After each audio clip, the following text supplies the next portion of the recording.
Menyusul rendahnya realisasi pertumbuhan ekonomi di kuartal pertama, Bank Indonesia kembali menurunkan target pertumbuhan ekonomi tahun ini.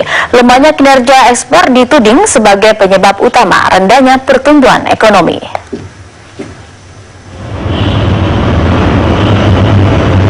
Bank Indonesia menurunkan target pertumbuhan ekonomi tahun ini menjadi hanya 5,1% hingga 5,5%.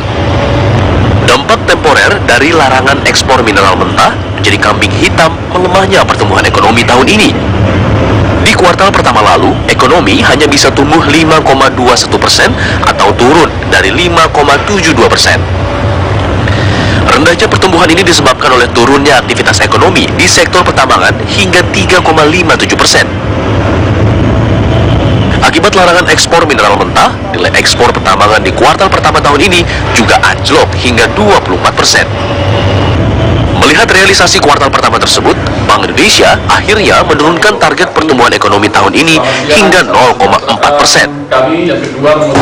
Di dalam kajian kami, pertumbuhan ekonomi Indonesia 2014 akan ada di kisaran 5,1 sampai 5,5.